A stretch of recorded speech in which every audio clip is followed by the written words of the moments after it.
Taruh ini untuk saya bicara tadi, yang kita sudah sering dengar, kita sudah sering baca, bahkan sudah banyak hamba-hamba Tuhan yang khotbahkan ini. Tapi saya rindu untuk berbagi dengan Bapak Mama Saudara di sini semua, yang saya ambil dalam kitab Yakobus pasal 5 ayat yang ke-16.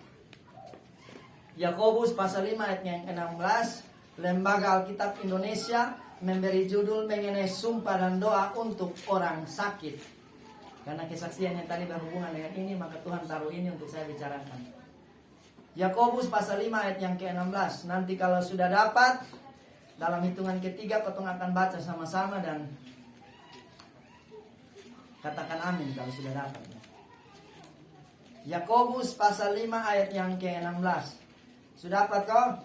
Amin. Oke, dalam hitungan yang ketiga, 1, 2, dan 3. Karena itu, hendaklah kamu saling mengaku dosamu dan saling mendoakan, supaya kamu sembuh. Doa orang benar bila dengan yakin didoakan, sangat besar kuasanya. Beta ulang sekali lagi. Karena itu, hendaklah kamu saling mengaku dosamu dan saling mendoakan, garis bawahi, supaya kamu sembuh. Doa orang yang benar, garis bawahi ini, bila dengan yakin didoakan, sangat besar kuasanya. Amin. Terpujilah Tuhan kita Yesus Kristus. Yang dikatakan berbahagia adalah kita yang membaca, merenungkan, terlebih melakukan firman Tuhan. Bapak Mama Saudara terkasih di dalam nama Tuhan Yesus Kristus, ayat ini sering terjadi kontroversi di kalangan hamba-hamba Tuhan, kalangan orang Kristen, yang dimana orang sering mengatakan begini: doa besar kuasanya, doa besar kuasa, doa besar kuasanya. Hanya mengatakan doa besar kuasa saja. Tetapi beta selidiki dalam Alkitab, ternyata firman Tuhan katakan doa orang benar dulu bila dengan yakin, baru besar kuasanya.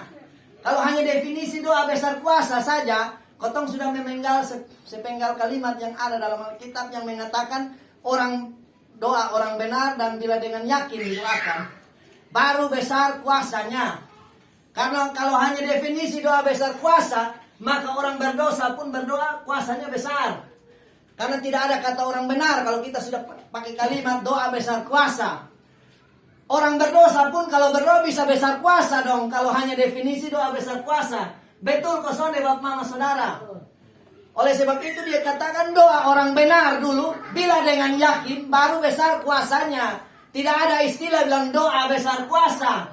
Kalau hanya doa besar kuasa, beta kasih satu contoh begini. Katakan ada orang berdosa, beta orang berdosa. Beta suka dengan satu orang perempuan. Katakan saja ini perempuan, dia punya nama Mince. Mohon maaf, ada yang nama Mince kok di sini. Kalau ada beta minta maaf, beta minta ampun. Nah, Mince ini sudah berkeluarga, sudah berumah tangga, sudah ada suami dan punya anak. Tapi karena beta suka dengan Mince, itu kan tidak betul kan? Mince sudah rumah tangga, sudah berkeluarga, beta suka dengan Mince. Karena beta dengar definisi doa besar kuasa, maka beta berdoalah kepada Tuhan, tolong Tuhan. Beta suka dengan Mince Tuhan, karena doa besar kuasa di dalam nama Yesus. Hancurkan Mince punya rumah tangga supaya dia jadi dengan beta. Kalau definisi doa besar kuasa itu kan bisa terjadi, betul kan? Tetapi itu doa yang dipakai setan, itu orang gila yang berdoa. Atau mungkin beta suka bermain judi. Dulu beta suka main judi kupon putih. Katakan beta isi angkat 52, angka 52. Maka ketika beta berdoa, Tuhan, doa besar kuasa.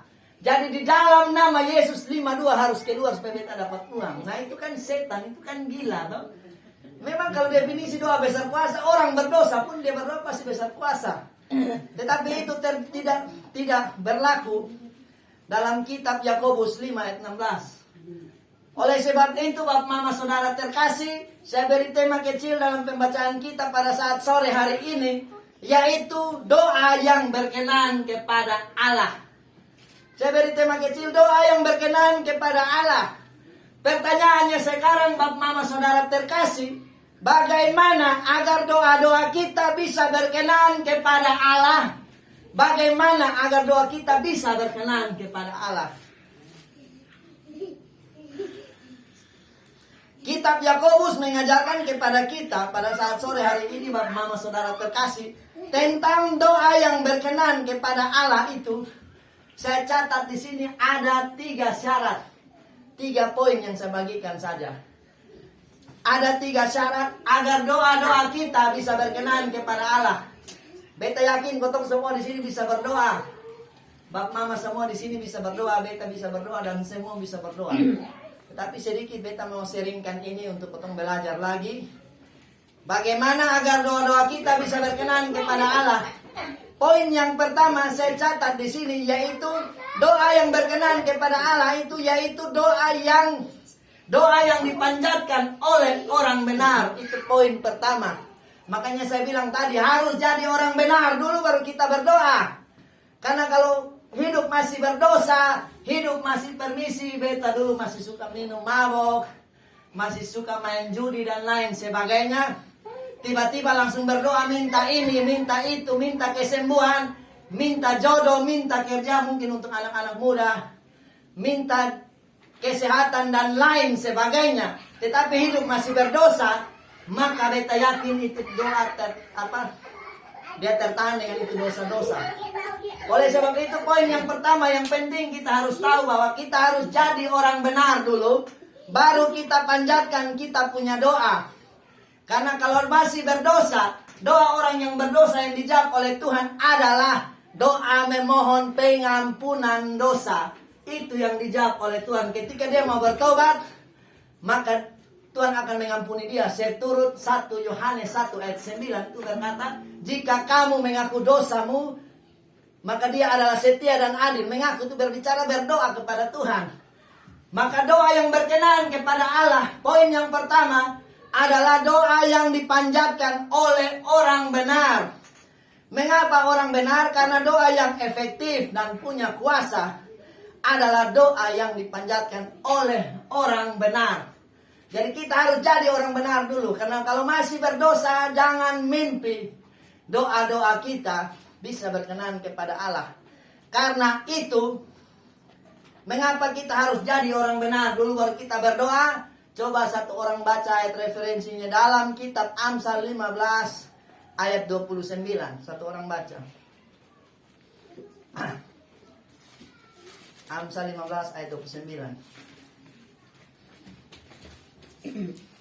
Di situ ditekankan bahwa orang benar itu doanya dijawab oleh Tuhan.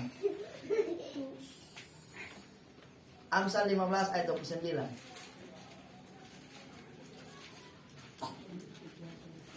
Coba yang sudah dapat satu orang bisa baca. Tuhan itu jauh daripada orang fasik, tetapi doa orang benar didengarnya. Nah, perhatikan ini ayat dia bilang begini, Tuhan itu jauh daripada orang fasik, tetapi doa orang benar didengarnya. Garis bawahi bahwa orang fasik itu dia pun doa Tuhan jauh, Tuhan tidak jawab. Mengapa? Karena dia masih berdosa. Karena itu bertentangan. Dia kalau masih berdosa itu firman Tuhan katakan dalam Yesaya 51 ayat 1 dan 2. Bukan tangan Tuhan kurang panjang untuk menolong dan bukan telinganya kurang tajam untuk mendengar. Tetapi yang membuat ia jauh menyembunyikan diri dari kita adalah segala kejahatan dan segala dosa-dosa yang kita perbuat. Sehingga makanya beta bilang tadi, jangan mimpi orang berdosa dia berdoa, dia minta ini, minta itu, minta ini, minta itu, dia mau dapat. Tetapi mungkin Bapak Mama Saudara berkata, lalu kenapa orang yang tidak tahu gereja, orang yang tidak kenal Tuhan Yesus, kok mereka kaya terus, mereka untung terus, mereka tidak pernah sakit, mereka punya pangkat semakin naik, kaya semakin kaya, tidak pernah sehat dan tidak pernah sial dan lain sebagainya. Itu dia punya apa tuh beda Bapak Mama Saudara. Itu dia punya apa namanya? Dia penceritanya beda itu. Mereka itu lagi ditipu oleh Tuhan. Mereka lagi ditipu oleh setan. Mohon maaf Bapak Mama Saudara. Mereka lagi ditipu oleh setan. Setan taruh dalam diri mereka, biar lu tahu sampai gereja pun lu kaya kok. Lu sampai gereja pun lu sampai sakit. Lu sampai gereja pun lu untung terus. Mereka lagi ditipu oleh setan supaya mereka tidak akan pergi ke gereja. Karena mereka tahu bahwa melawan Tuhan tidak ke gereja pun kita sukses, kita hebat, kita kaya, kita untung dan tidak sakit dan lain sebagainya. Itu masalahnya beda dengan kita yang sudah kenal Tuhan. Mereka itu lagi ditipu oleh setan supaya apa? Mereka tetap hidup melawan Allah, hidup melawan Tuhan, supaya mereka terus melawan dan tidak pernah akan gereja. Nah, tetapi kita orang yang sudah kenal Tuhan, kita yang sudah dikatakan orang benar, maka kita harus benar-benar hidup yang berkenan kepada Tuhan. Sehingga doa-doa kita, segala permohonan kita bisa dijawab oleh Tuhan. Karena kita sudah termasuk dalam tergolong dalam kategori orang benar. Nah, Bapak saudara terkasih, siapakah yang dimaksud oleh orang benar itu? Siapa yang disebut dengan orang benar itu? Alkitab mengajarkan yang disebut orang benar adalah kita yang dibenarkan karena iman. Iman percaya kepada Tuhan Yesus Kristus, dan oleh karena kasih karunia Allah kita dibenarkan, dan oleh karena kasih karunia Allah akhirnya kita diselamatkan. Bukan karena perbuatan, bukan karena jasa perbuatan baik kita, maka kita dibenarkan oleh Tuhan Yesus Kristus. Bukan.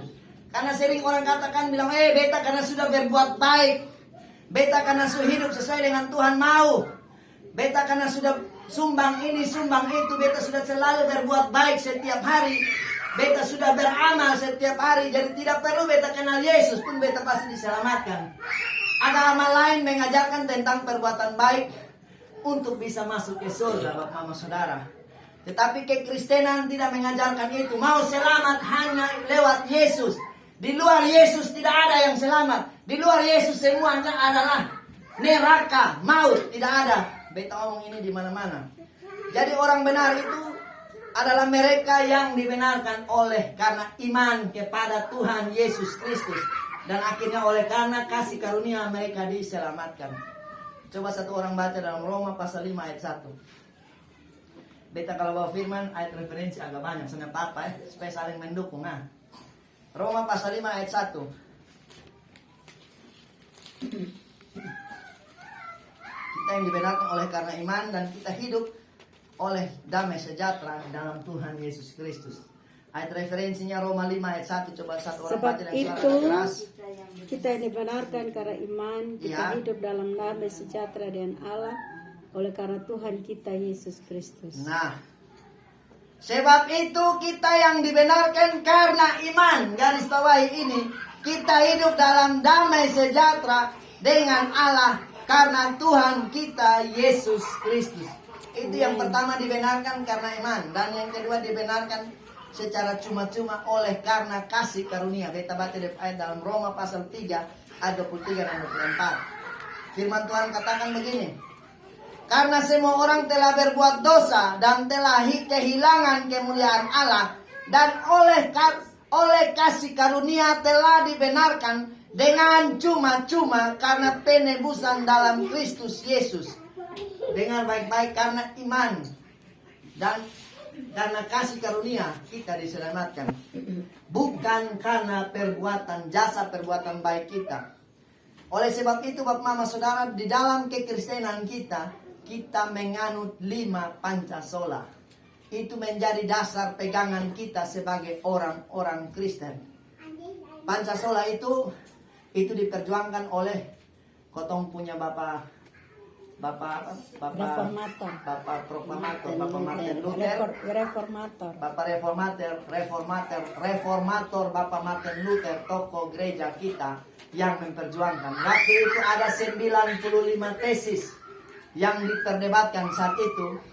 Karena gereja saat itu sudah menganut surat penghapusan dosa, sudah mengarah kepada api pencucian dan lain sebagainya. Maka Martin Luther, Bapak gereja kita Martin Luther, mengajukan 95 tesis yang diperdebatkan dan akhirnya disingkat menjadi 5 sola. Apa itu 5 sola? Ini penting untuk kita tahu Bapak Mama Saudara sebagai orang Kristen yang menjadi dasar pegangan kita ini. Sola yang pertama itu adalah sola fide. Sola fide atau karena iman kita dibenarkan, kita diselamatkan. Dan bukan karena perbuatan baik kita. Itu yang pertama, sola fide, karena iman. Sola yang kedua dia punya nama sola gracia, oleh karena kasih karunia kita diselamatkan. Dan bukan karena perbuatan baik kita. Beta ulang, yang pertama sola fide, atau karena iman kita dibenarkan, kita diselamatkan. Yang sola yang kedua namanya sola gracia, oleh karena kasih karunia kita dibenarkan, akhirnya kita diselamatkan. Dan sola yang ketiga dia punya nama sola Kristus, yang artinya Yesus mengatakan bahwa akulah jalan dan kebenaran dan hidup. Tidak seorang pun yang bisa sampai ke rumah Bapa atau sorga kalau tidak melalui aku. Artinya apa Bapak Mama Saudara? Kalau Yesus adalah jalan, maka di luar Yesus yang ada hanya kesesatan. Yang ada hanya kita tersesat. Kalau orang mau selamat di luar Yesus, dia cari selamat di luar Yesus, tidak pernah dapat. Dia akan tersesat. Maka kalau Yesus adalah jalan, di luar Yesus yang ada hanya kesesatan. Dan yang kalau Yesus adalah kebenaran, maka di luar Yesus yang ada hanyalah kesalahan. Kalau Yesus adalah kehidupan, maka di luar Yesus yang ada hanya kematian kekal atau neraka. Itu sola Kristus. Sola yang keempat itu. Sola yang ketiga, Sola yang keempat, dia punya nama sola scriptura, yang artinya kebenaran itu berdasarkan hanya lewat Alkitab. Alkitab adalah kebenaran sejati. Di luar Alkitab tidak ada yang benar. Itu sola scriptura namanya, sola yang keempat. Dan sola yang kelima namanya soli Deo Gloria. Segala kemuliaan hanya bagi Tuhan kita, Allah kita, di dalam nama Tuhan Yesus Kristus yang ada di tempat yang maha tinggi. Ada amin? Amin. Kasih tepuk tangan untuk Tuhan. Jadi memang itu 5 sola itu menjadi dasar kepegangan kita. Bahwa kita bukan dibenarkan karena jasa perbuatan baik kita. Sebagai pendukung saya baca lagi satu ayat dalam kitab Roma pasal 3 ayat 28, firman Tuhan katakan begini. Karena kami yakin bahwa manusia dibenarkan karena iman dan bukan karena ia melakukan hukum Taurat. Sudah jelas bahwa memang kita tidak bisa hanya berbuat baik saja lantas kita diselamatkan. Terus beta makasih pertanyaan, berbuat baik itu penting atau tidak di dalam hidup kekristenan kita? Apakah perbuatan baik itu penting atau tidak dalam hidup orang benar? Sangat penting. Tetapi yang pertama beriman dulu kepada Tuhan, baru manifestasi iman, buah-buah roh itu diikuti dengan perbuatan baik. Tidak bisa kita hanya berbuat baik terus mau selamat. Tidak ada. Oleh sebab itu Bapak Mama Saudara terkasih, poin yang pertama saya kembali bahwa bagaimana agar doa-doa kita bisa berkenan kepada Tuhan. Syarat yang pertama adalah kita harus jadi orang benar. Doa yang dipanjatkan oleh orang benar. Itu poin yang pertama Bapak Mama Saudara terkasih. Kita lanjut di poin yang kedua. Poin yang kedua, bagaimana agar doa-doa kita bisa berkenan kepada Allah. Kalau poin yang pertama kita harus jadi orang pertama, maka syarat yang kedua, dengan yakin didoakan. Jadi ketika kita berdoa, kita harus ada keyakinan dalam diri kita bahwa kita punya doa, Tuhan pasti mendengar dan Tuhan pasti jawab. Karena terkadang orang berdoa tapi kira-kira Tuhan jawab kosonde, kira-kira Tuhan dengar kosonde, maka itu doa yang ragu-ragu seperti itu mustahil Tuhan mau jawab dia punya doa. Oleh sebab itu firman Tuhan katakan, kita harus yakin ketika kita berdoa. Kita harus yakin ketika kita katakan sesuatu di hadapan Tuhan, kita yakin bahwa Tuhan sudah dengar dan Tuhan pasti jawab. Beta sedikit kasih kesaksian tentang beta punya kehidupan, beta punya pelayanan. Awalnya beta ketika mulai berkhotbah, beta pernah diminta satu kali oleh Persekutuan Doa Pemuda Ebenezer yang ada di belakang Brimo Pasir Panjang itu untuk berkhotbah di situ. Itu mulainya hari Sabtu jam 7 malam. Nah Bapak Mama Saudara terkasih, beta dulu orangnya kalau khotbah suara sana besar begini. pakai mic pun beta pun suara kecil. Dan beta bergumul, beta minta Tuhan tolong kasih beta mau ada urapan, beta mau beta pun suara bisa besar. Maka saat itu ketika beta pas mau sampaikan firman, tiba-tiba dong punya mixer, dong punya power itu terbakar. Maka mixer itu tidak bisa berfungsi. Nah, saat itu beta sempat sedikit panik, beta sedikit bingung kemana ini. Sedangkan yang pakai mic saja suara sekecil, apalagi kalau ini mic tidak ada. Tetapi tiba-tiba dengan iman beta katakan di hadapan Tuhan, beta bilang tenang, bepung suara bisa besar. Dengan percaya diri beta katakan, bepung suara bisa besar. Dan perkataan itu adalah doa. Dan dengan yakin pasti Tuhan akan kabulkan. Dan Bapak Mama Saudara terkasih, saat itu juga tiba-tiba beta sampaikan firman, bepung suara itu besar mati punya. Beta pun suara besar dan beta sendiri kaget. Kok bisa bepung suara besar begini? Padahal beta waktu itu kurang, awalnya beta sendiri yakin bahwa bepung suara itu bisa besar. Karena apa? Ketika kita katakan di hadapan Tuhan, ketika kita yakin dan percaya, Bapak Mama Saudara terkasih, maka itulah yang akan terjadi. Coba satu orang baca ayatnya dalam Bilangan 14 ayat 28. Bilangan 14 ayat 28.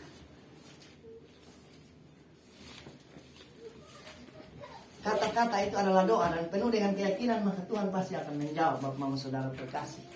Bilangan 14 ayat 28, satu orang baca dengan suara yang besar. Katakanlah kepada mereka, Iya. Aku yang hidup. Demikianlah firman Tuhan. Iya. Bahwasanya seperti yang kamu katakan di hadapanku, Iya. demikianlah akan kulakukan kepadamu. Nah, katakanlah kepada mereka, demi aku yang hidup, demikianlah firman Tuhan, bahwasannya seperti yang kamu katakan di hadapanku, demikianlah akan kulakukan kepadamu. Maka saat itu beta katakan di hadapan Tuhan, beta bilang bepung suara tenang, besar, maka bepung suara besar. Itu dengan iman, maka Tuhan akan jawab. Demikian pun segala doa-doa kita. Ketika kita berdoa dan kita yakin, maka Tuhan pun akan menjawab sesuai dengan waktunya Tuhan, tepat pada waktunya. Satu ayat referensi lagi beta baca, perhatikan dalam Markus 11 ayat 24, firman Tuhan bilang begini. Firman Tuhan katakan, karena itu aku berkata kepadamu, apa saja yang kamu minta dan doakan, percayalah bahwa kamu telah menerimanya, maka hal itu akan diberikan kepadamu. Ada amin Bapak Mama Saudara? Jadi kita harus ada keyakinan dalam kehidupan kita. Ketika kita berdoa, kita katakan sesuatu di hadapan Tuhan, harus dengan yakin bahwa Tuhan akan menjawab tepat pada waktunya. Nah, beta kasih dua bagian lagi bagaimana agar doa kita bisa berdoa dengan yakin. Bagaimana kita bisa berdoa dengan yakin? Bagian yang pertama, keyakinan bisa muncul karena doa tersebut lahir dari iman. Dan karena iman timbul dari pendengaran, dan pendengaran akan firman Kristus. Roma 10 ayat 17. Maka berdoa dengan yakin bisa terjadi karena ada dasar firman Tuhan yang kita pegang. Oleh sebab itu Bapak Mama Saudara terkasih di dalam nama Tuhan Yesus Kristus, mulai hari ini kita harus biasakan diri kita berdoa dengan memegang janji Tuhan dalam permohonan dan doa yang kita naikkan atau kita panjatkan kepada Tuhan Yesus Kristus. Itu bagian yang pertama. Bagian yang kedua, bagaimana agar doa-doa kita bisa berdoa dengan yakin di hadapan Tuhan. Bagian yang kedua, keyakinan bisa muncul karena tidak ada tuduhan dalam hati kita. Oleh sebab itu nas pembuka kita tadi dalam Yakobus 5 ayat 16 bagian A, firman Tuhan katakan begini. Karena itu hendaklah kamu saling mengaku dosamu dan saling mendoakan supaya kamu sembuh. Jadi kita harus saling mengaku dosa dan setelah itu baru kita saling mendoakan supaya kamu sembuh. Di situ baru tidak ada muncul dalam tidak ada tuduhan dalam hati kita. Ketika kita sudah saling mengaku dosa dengan siapa? Mungkin suami dengan istri dari pagi sampai malam ada bertengkar, malam mau tidur bapak atau mama beta minta maaf. Tadi mungkin beta sudah ada salah bicara atau ada bahasa kotor dengan mama, papa, atau mungkin anak-anak dan lain sebagainya. Setelah itu baru berdoa Bapak Mama Saudara. Karena kalau kita langsung berdoa tanpa pemberesan dosa, setan itu dia punya sifat itu suka mengintimidasi. Dia suka mendakwa kita, dia suka menuduh kita. Oleh sebab itu keyakinan bisa muncul karena tidak ada tuduhan dalam hati kita.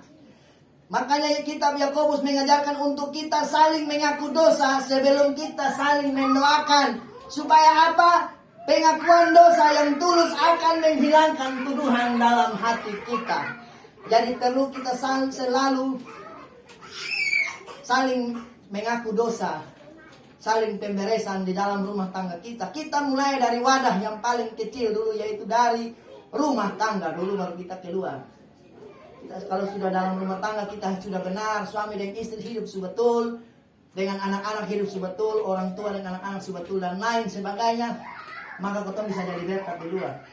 Tapi kalau di dalam rumah sama kayak kucing dengan anjing, maka jangan berharap kotong bisa jadi berkat di luar.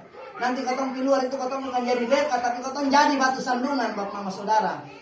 Oleh sebab itu ada satu ayat mengatakan, jika kotong sebelum kotong berdiri dan berdoa, kotong saling mengampuni baru kotong berdoa, supaya kotong pun Bapa di surga juga mengampuni kotong pun dosa. Karena kalau kotong saling mengampuni, Bapa di surga pun tidak mengampuni dosa-dosa kita. Coba satu orang baca dalam Markus pasal 11 ayat 25. Markus 11 ayat 25. Dan jika kamu berdiri untuk berdoa, ampunilah dahulu sekiranya ada barang sesuatu dalam hatimu terhadap seseorang, supaya juga Bapamu yang di sorga mengampuni kesalahan. Nah, perhatikan. Dan jika kamu berdiri untuk berdoa, ampunilah dahulu sekiranya ada barang sesuatu dalam hatimu terhadap seseorang. Seseorang itu siapa? Mungkin di dalam rumah, mungkin di luar rumah, mungkin teman pelayanan kita, teman kerja kita, atau tetangga dan lain sebagainya. Kita harus saling mengampuni bapak mama saudara.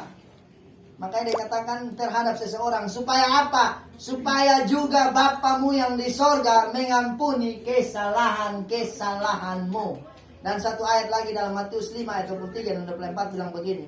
Sebab itu jika engkau mempersembahkan persembahanmu di atas mezbah, dan engkau teringat akan sesuatu yang ada dalam hati saudaramu terhadap kamu, tinggalkanlah persembahanmu di depan mezbah itu dan pergilah berdamai dahulu dengan saudaramu, lalu kembali untuk mempersembahkan persembahanmu itu.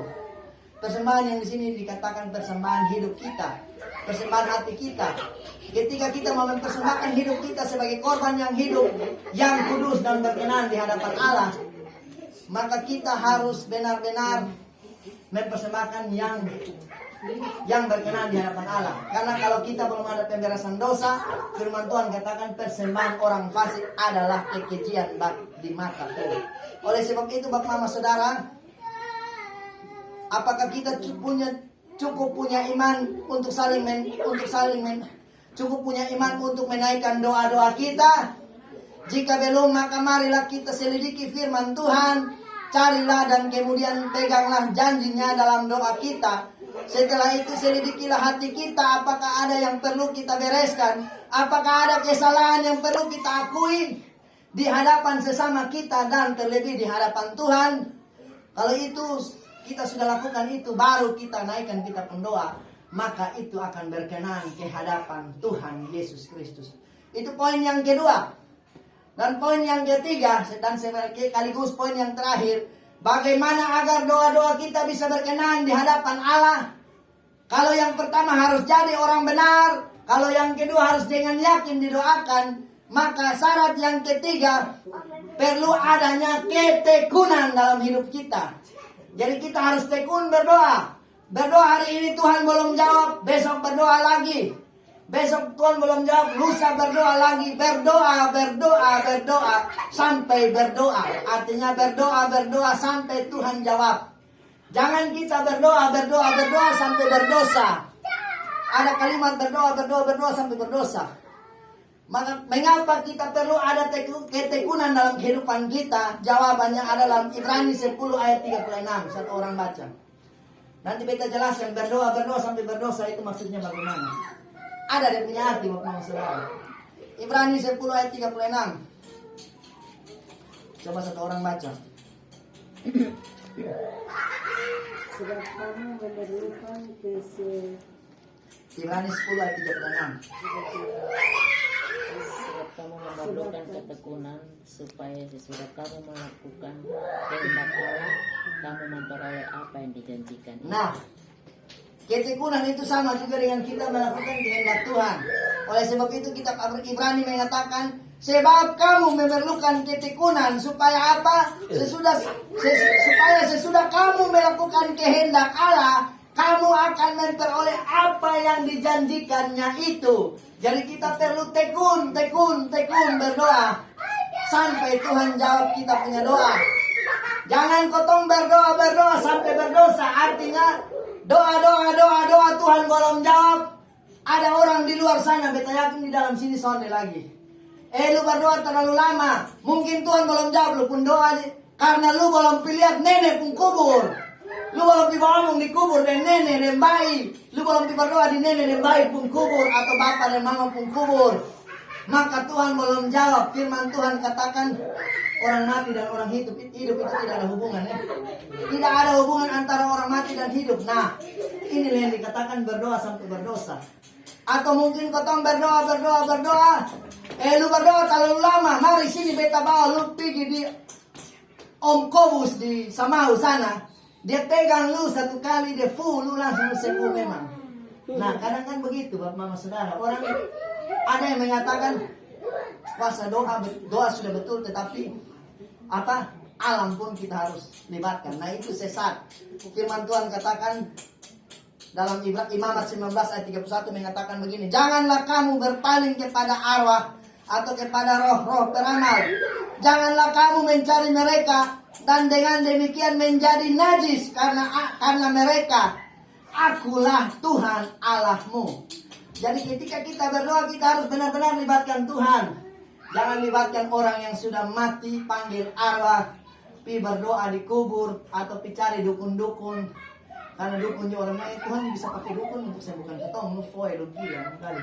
Beta omong di luar sana tidak ada. Ketong berdoa sampai berdosa itu. Banyak tawaran ketika beta sakit, mama. Orang tawar beta pi berobat di sini, di sana pakai dukun ini kiri kanan. Beta bilang soalnya ada. Kalau dulu waktu beta belum kenal Tuhan betul. Beta sering pakai orang-orang yang datang, mantra baru sembuh apa? Berobat ketong. Tetapi setelah beta mengenal kebenaran, beta tolak di dalam nama Yesus. Beta bilang tidak ada. Tuhan benci hal-hal seperti itu. Makanya Yesaya pasal 8 ayat 19 berkata begini.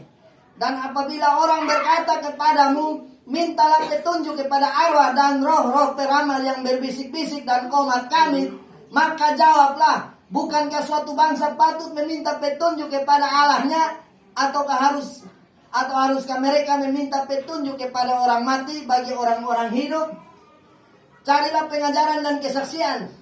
Siapa yang tidak berbicara sesuai dengan perkataan itu, maka baginya tidak akan terbit fajar. Artinya kau mau pakai hal-hal yang bersifat dukun, yang berhubungan dengan roh-roh beramal dan bisik-bisik, maka tidak akan terbit fajar. Artinya jawaban Tuhan tidak akan kau dapat. Mungkin setan bisa bikin mujizat, betul. Bukan mungkin setan bisa bikin mujizat. Tapi mujizat dari setan itu Bapak Saudara sifatnya hanya sementara. Dia kasih senang kotong habis dan selesai. Habis itu dia ini tarik kembali kotong lebih hancur, lebih rusak dan lebih parah.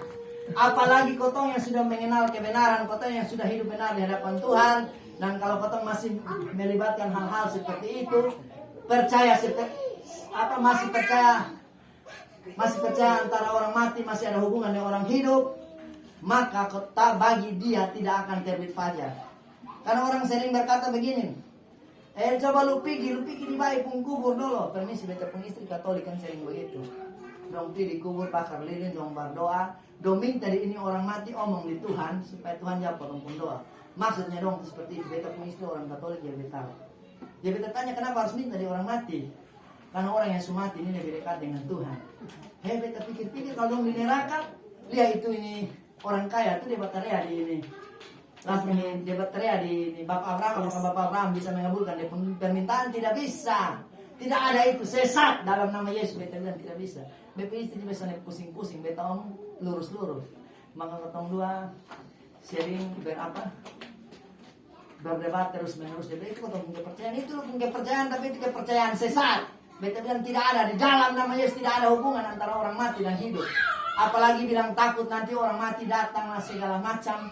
Dan orang mati itu bisa mengobati kotong dan bisa menyembuhkan. Apakah orang mati itu bisa datang kembali? Bahkan orang berkata, lu sudah lebih baik kubur nanti bayi marah lu, nenek marah lu, nenek sudah suka lu.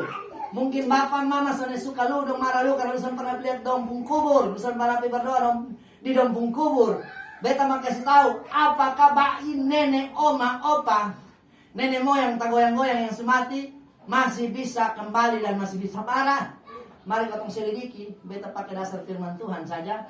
Perhatikan Pengkhotbah 9 ayat 5 dan 6, beta baca kasih.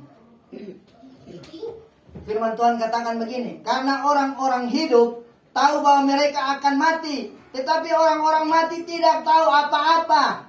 Tak ada upah lagi bagi mereka, bahkan kenangan kepada mereka sudah lenyap.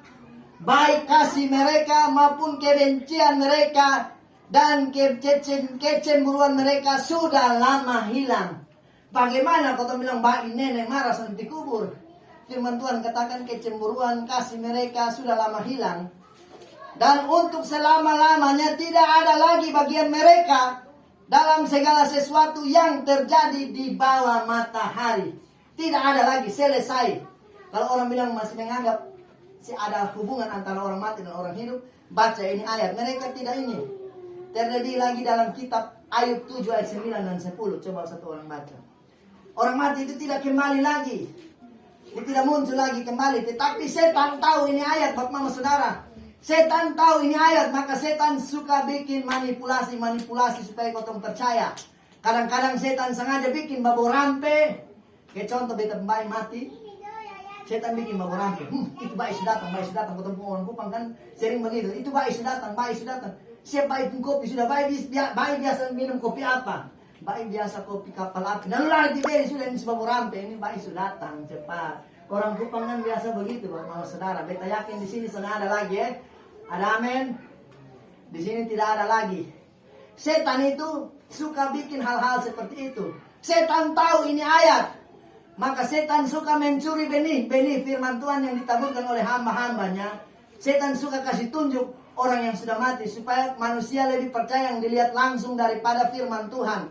Tujuan setan supaya kotong lebih percaya dia daripada firman Tuhan. Sedangkan kitab Ayub 7 ayat 9 dan 10 berkata demikian. Coba satu orang baca. Sebagaimana awan lenyap dan melayang hilang, Iya. demikian juga orang yang turun ke dalam dunia orang mati tidak akan muncul kembali.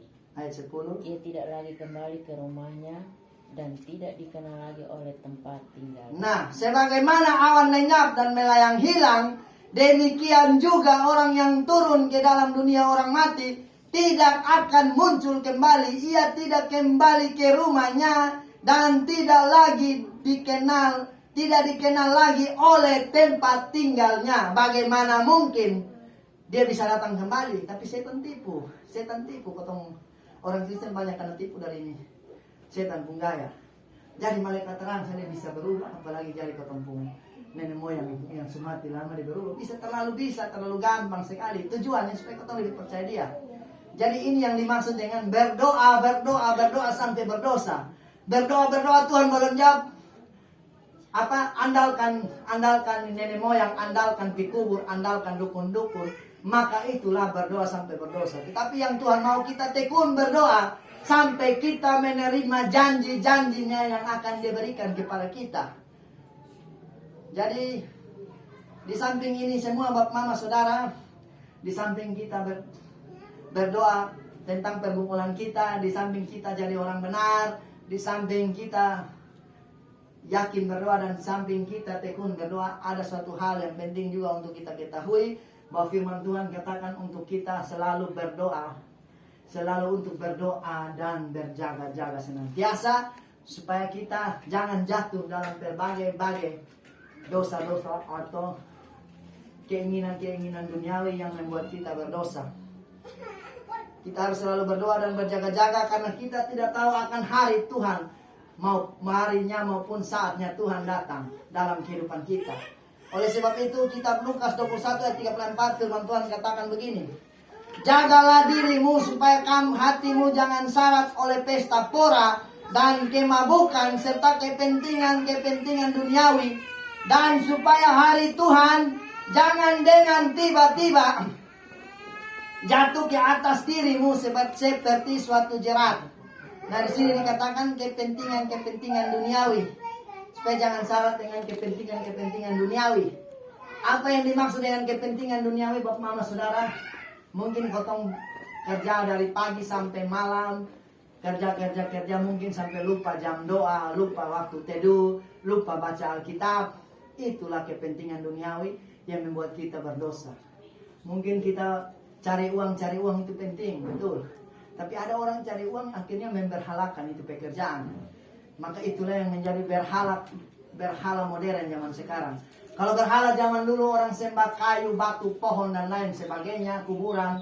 Kalau berhala zaman modern, mungkin kotong cari uang dari pagi sampai lupa jam doa, sampai lupa baca Alkitab, sampai lupa pergi gereja. Maka itulah berhala-berhala modern yang sedang setan pakai untuk menipu umat-umatnya supaya lebih banyak waktu untuk dunia pun dan bukan untuk hal-hal yang rohani. Maka itu yang disebut kepentingan-kepentingan duniawi. Terus di sini dia katakan dalam Lukas 21 ayat 34 supaya kamu jangan jatuh supaya hatimu jangan syarat oleh pesta pora dan kemabukan Beta sering singgung ini di mana-mana Bapak Mama Saudara, karena masih terlalu banyak hamba-hamba Tuhan di luar sana yang masih tukang ceke mabok, minum mabok, habis baru naik mimbar baru khotbah. Masih terlalu banyak hamba-hamba Tuhan di sana yang masih suka hal-hal yang bersifat duniawi, masih suka minum mabok, masih suka isap rokok, masih suka tukang basalingkuh kiri kanan, masih suka tukang pancuri kolekte dan lain sebagainya. Terlalu banyak di luar sana hamba-hamba Tuhan yang masih tukang ceke mabok. Ceke mabok baru bilang begini. Naik mimbar baru omong ancam-ancam jemaat, omong tak boleh balik. Saudara-saudara, jangan coba-coba tinggalkan Tuhan. Karena kalau saudara tinggalkan Tuhan, omong dalam keadaan mabok. Saudara tahu kasus Yunus, gara-gara dia tinggalkan Tuhan, akhirnya ikan begitu besar, Yunus telan. Nah, akhirnya jemaat bilang begini, Bapak cek Bapak dulu Bapak, siapa yang telan siapa? Yunus yang telan ikan atau ikan yang telan Yunus? Itu gara-gara cek mabok baru naik khotbah. Adalah yang begini.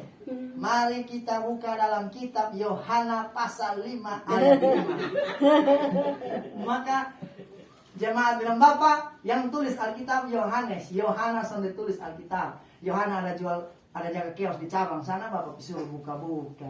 Itu supaya Yohanes apa-apa sama mulut situ. Itu kenapa? Cek mabok baru naik mimbar. Mari kita buka dalam kitab Mansur 151 ayat 10. Mansur, nah. Masmu dia kita apa Mansur, 151 leh. Itu karena cek mabok, baru naik mimbar. Baru kadang-kadang dia di atas mimbar dia bilang begini, saudara-saudara, marilah kita jadi terang, garam dan terang dunia. Kita harus jadi garam dan terang dunia. Dia omong jadi garam dan terang dunia, tapi dia turun dia isap rokok. Jadi beta bilang, lu khotbah orang jadi garam dunia, tapi lu jadi gudang garam dunia. Bagaimana lu bilang lu jadi garam dunia? Baru omong mau tanya-tanya, bilang kalau begitu mana ayat tentang merokok? Kalau beta dapat ayat, beta senang isap rokok. Beta kasih tahu lu dia punya ayat terlalu ada. Beta sering omong ini ayat ini Tuhan kasih petunjuk di beta. Karena dulu beta gara-gara rokok Bapak Mama Saudara, kios-kios bugis di pinggir jalan sepanjang Kota Kupang. Itu beta main rampas-rampas, main pajak-pajak saya dulu. Waktu beta belum bertobat. Itu banyak bibi paman, beta hanya sorong tangan, lu kasih Sampurna, Surya dan lain sebagainya, berampas belari. Lu kejar maka beta pukul sampai lu parah dulu. Itu beta pun kurang ajar. Maka akhirnya isap rokok terlalu banyak kena stroke, no? Sekarang pilih paman dan bibi, paman dan bibi ini ambil saya.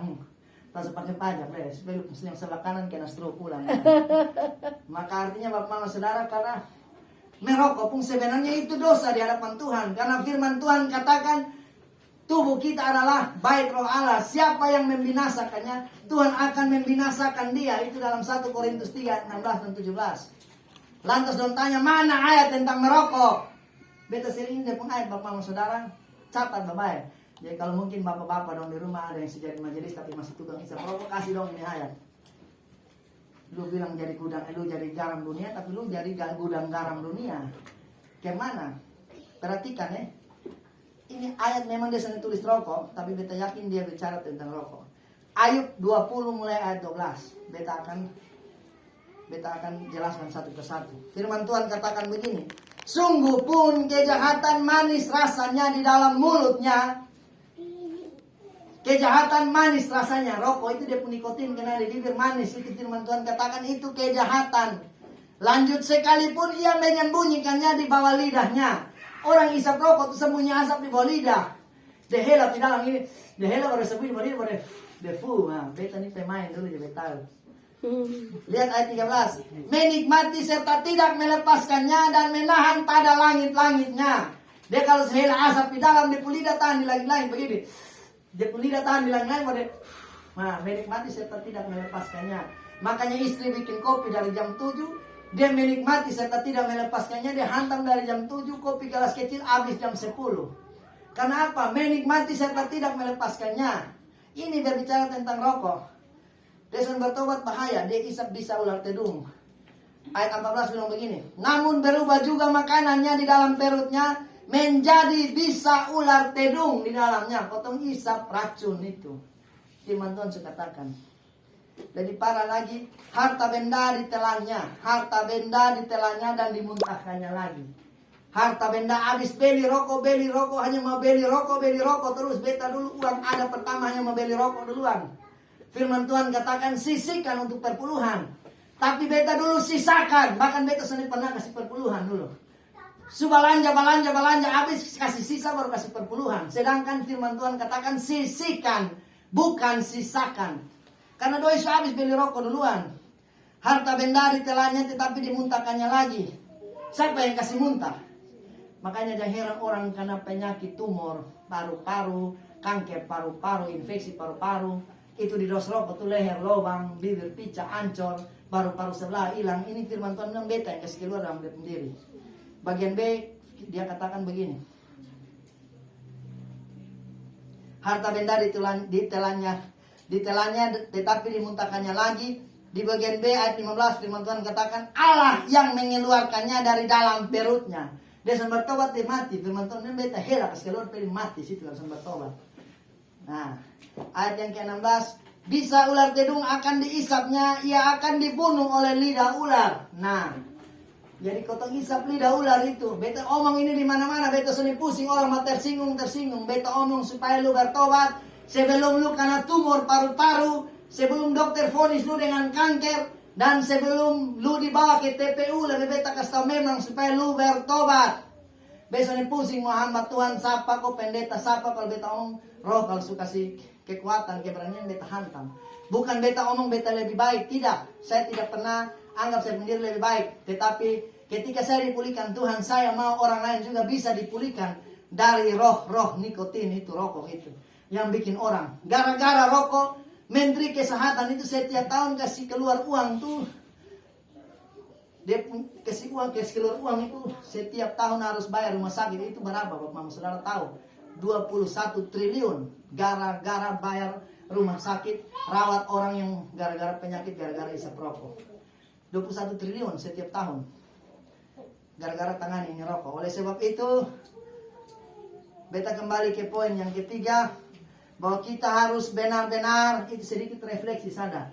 Kita harus benar-benar berdoa dengan melibatkan Tuhan dan selalu tekun berdoa sampai Tuhan jawab doa-doa kita. Dan ketika kita sedang tekun berdoa, kita harus benar-benar terkonek dengan Tuhan. Kita harus benar-benar terhubung dengan Tuhan. Ketika kita mau doa-doa kita dijawab oleh Tuhan, kita harus benar-benar terhubung dengan Tuhan. Supaya firman Tuhan katakan, jika kamu tinggal di dalam aku dan aku tinggal di dalam kamu, maka minta apa saja. Maksudnya kita harus terkonek dengan Tuhan. Itu begini Bapak Mama Saudara, seperti ini lampu, dia tidak akan bisa menyala kalau dia tidak terhubung dengan baik dengan saklar. Walaupun ini lampu mungkin ada di bolok sana, tapi kalau saklarnya di sini terhubung dengan baik, kotong kontak begini itu lampu pasti menyala. Begitupun ketong, bapak mama saudara, kalau terhubung baik dengan Tuhan, dengan sorga, maka walaupun kotong di bumi, ketika kotong berdoa dengan tekun, maka sorga akan dengar. Dan dia akan menjawab segala doa-doa kita. Kalau doa kita itu berkenan kepadanya. Oleh sebab itu firman Tuhan katakan dalam kitab Mazmur 107, firman Tuhan katakan ketika orang benar itu berseru-seru kepada Tuhan, Tuhan akan melepaskan dia dari segala kesesakan dan segala kecemasannya. Ini ayat bunyi firman Tuhan yang bunyinya sama semua. Berbicara berseru itu berbicara tentang ketika kita berdoa kepada Tuhan. Perhatikan Mazmur 107 mulai ayat 6 duluan. Ini ayat bunyi sama semua. Mazmur 107 mulai ayat 6 duluan. Firman Tuhan katakan begini. Maka berseru-serulah mereka kepada Tuhan dalam kesesakan mereka dan dilepaskannya mereka dari kecemasan mereka. Ayat yang ke-13. Maka berseru-serulah mereka kepada Tuhan dalam kesesakan mereka dan diselamatkannya mereka dari kecemasan mereka. Ayat 19. Maka berseru-serulah mereka kepada Tuhan dalam kesesakan mereka dan diselamatkannya mereka dari kecemasan mereka. Dan yang terakhir di ayat ke-28, maka berserulah mereka kepada Tuhan dalam kesesakan mereka dan dikeluarkannya mereka dari kecemasan mereka. Ini ayat berbicara ketika orang benar itu berseru kepada Tuhan, maka Tuhan akan melepaskannya dari segala kesesakan dan kecemasan yang dialami oleh orang-orang benar itu. Apa yang menjadi kesesakan dan kecemasan kita pada saat sore menjelang malam ini, Bapak Mama Saudara? Marilah kita berseru kepada Tuhan sehingga Dia akan melepaskan kita dari segala kesesakan, kecemasan kita atau segala pergumulan yang kita alami. Oleh sebab itu jawaban doa dari Tuhan itu yang pertama, ketika Tuhan jawab iya, maka Ia akan kabulkan seperti apa yang kita doakan. Ketika Tuhan bilang tidak atau tunggu, maka Tuhan mau jawab lebih dari yang kita minta. Dan Dia mau menjawab kita seturut waktunya Tuhan dan bukan waktunya kita. Oleh sebab itu bagi orang Kristen atau orang benar, doa merupakan napas hidup. Jika diibaratkan tanpa bernapas manusia akan mati. Begitu pula sebagai orang percaya kita harus berdoa agar kita tetap hidup. Karena doa merupakan hak istimewa yang diberikan Tuhan bagi kita, orang-orang percaya, untuk kita berkomunikasi, bersekutu, dan berbicara kepada Tuhan.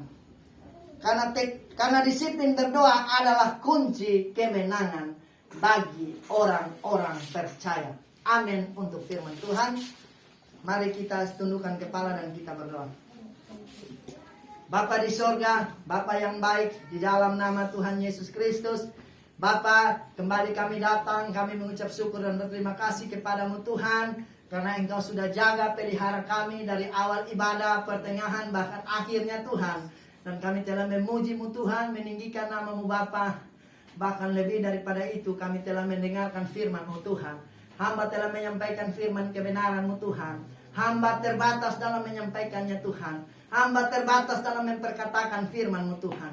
Tapi kami percaya Tuhan, sedikit banyak setiap poin-poin yang hamba telah jelaskan tadi, sedikit banyak kami mengerti Tuhan, dan kami dapat melakukannya di dalam kehidupan kami.